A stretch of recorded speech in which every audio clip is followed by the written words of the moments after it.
స్వయంగా ముఖ్యమంత్రి గారు కూడా నాతో ఏ రోజు కూడా పలానా వాళ్ళని మేము క్యాండిడేట్గా పెడుతున్నాము, ఆ అభ్యర్థి గెలుపు కోసం పని చెయ్యి అని మాట వరుస కూడా నాకు చెప్పలేదు.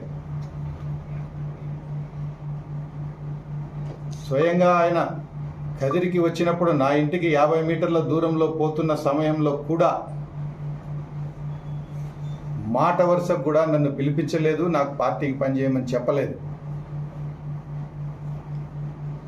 పోనీ కనీసం ఇక్కడ నిర్ణయించిన అభ్యర్థి అయినా నాకు కనీస గౌరవం ఇచ్చినాడా అంటే లేదు. సిట్టింగ్ ఎమ్మెల్యేగా ప్రోటోకాల్ ప్రకారం నా ఫోటో ఫ్లెక్సీలో వేస్తే కూడా 10,000 ఓట్లు మైనస్ అయిపోతాయంట. మరి నా ఫోటో ఫ్లెక్సీలో వేయడానికి కూడా వాళ్ళకి ఇష్టం లేదు.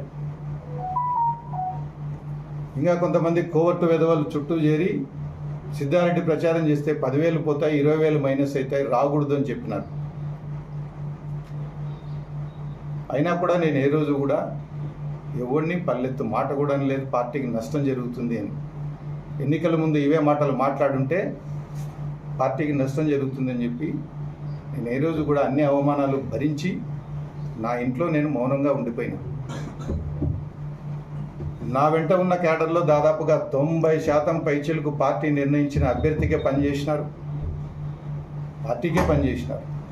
నేను ఎవరిని పార్టీ మారమనో, పలానా వాళ్ళకు ఓటు వేయమనో, పలానా వాళ్ళకు ఓటు వేయొద్దనో ఏ ఒక్కరికి కూడా చెప్పలేదు.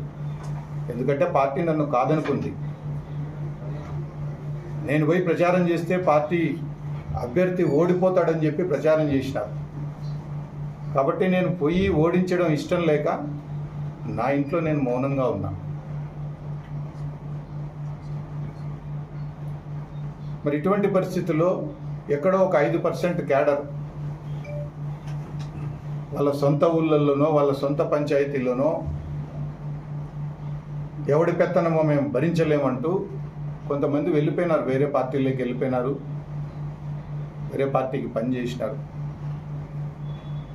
అది స్థానిక కారణాలతో కొంతమంది పార్టీ వాళ్ళని కనీసం ఎంపీపీ స్థాయిలో ఉన్న వాళ్ళని కూడా ఏ రోజు కూడా పలకరించకపోవడం వల్ల కొంతమంది పార్టీకి పనిచేయలేదు. అంతే తప్ప పార్టీకి వ్యతిరేకంగా మేము ఏ రోజు కూడా చేయలేదు. పార్టీనే మమ్మల్ని వద్దనుకొని పార్టీనే మమ్మల్ని మోసం చేసింది తప్ప మేము ఎప్పుడు కూడా పార్టీకి వ్యతిరేకంగా పనిచేయలేదు. మరి ఒకడొకడు అసలు పార్టీ ఓటమికి కారణం ఏందో ఏ రోజైనా విశ్లేషించుకున్నారా? ఇక్కడ మీరు సిట్టింగ్ ఎమ్మెల్యే 10 సంవత్సరాలుగా పార్టీ కోసం పనిచేసిన వ్యక్తిని కాదనుకొని ఎవరో పక్క పార్టీల నుంచి పనికి మాలిన విధవలందరినీ పక్క పార్టీల నుంచి తెచ్చుకొని వాళ్ళతో మీరు ఎలక్షన్ చేయించుకుంటారు. ఒక్కొక్కడు 50,000తో గెలిపిస్తాం, 40,000తో గెలిపిస్తాం, 30,000తో గెలిపిస్తామని చెప్పి ప్రగల్భాలు పలికిన వెధవలు వాళ్ళ సొంత పంచాయతీల్లోనే వాళ్ళ ముఖాల మీద ఉమ్మేసినారు ప్రజలు. ఒక్కొక్కని పంచాయతీలో 300, 400, 700 మెజారిటీ. సిగ్గు లేకుండా ఈ వెధవలు ఇంకా ఈరోజు కూడా తాడేపల్లి చుట్టూ తిరుగుతూ ఉన్నారు. అటువంటి వెధవల్ని సస్పెండ్ చేయాలా? నేను ఎమ్మెల్యేగా ఉండగా 4 సంవత్సరాలు నాకు వ్యతిరేకంగా పనిచేసిన వెధవల్ని సస్పెండ్ చేయకుండా మౌనంగా ఉండే నన్ను ఈరోజు పార్టీ సస్పెండ్ చేస్తూ ఉంది.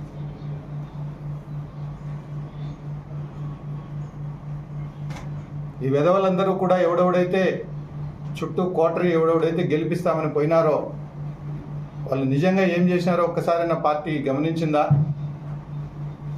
పార్టీ అభ్యర్థిని ఇక్కడ ఓడిస్తే నేను ఇన్ఛార్జి కావచ్చని ఒకడు, నాకు ఎమ్మెల్సీ వస్తుందని ఒకడు, వచ్చే ఎన్నికల్లో నాకు టికెట్ వస్తుందని ఒకడు, అభ్యర్థి చుట్టూ ఉండి అభ్యర్థిని ఓడించినారు. లేకపోతే వీళ్ళందరి పంచాయతీల్లో ఎందుకు వస్తాయి ఓట్లు? తెలుగుదేశం పార్టీకి అంతంత మెజారిటీలు. కేవలం డబ్బు కోసం అభ్యర్థిని ఇక్కడ ఒక బలి పశువుని చేసినారు. కోట్ల రూపాయలు అతని దగ్గర డబ్బు తీసుకొని అతన్ని నిర్దాక్షిణ్యంగా మోసం చేసి ఈరోజు నా పైన నెపనెట్టుతారా?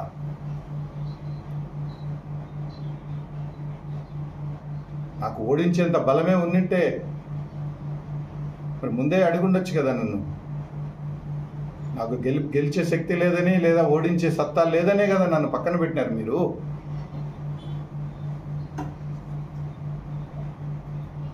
తీవ్రంగా దీన్ని ఖండిస్తూ ఉన్నా. కనీసం నోటీసు కూడా ఇవ్వకుండా, ఎక్స్ప్లెనేషన్కి అవకాశం కూడా ఇవ్వకుండా సోషల్ మీడియాలోనో పత్రికల ద్వారానో ఒక మాజీ శాసనసభ్యుని సస్పెండ్ చేయడం దుర్మార్గం.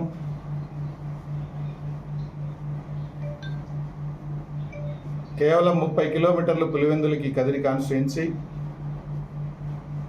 పక్క కాన్స్టిట్యుయెన్సీలో కూడా మరి పరిస్థితుల గురించి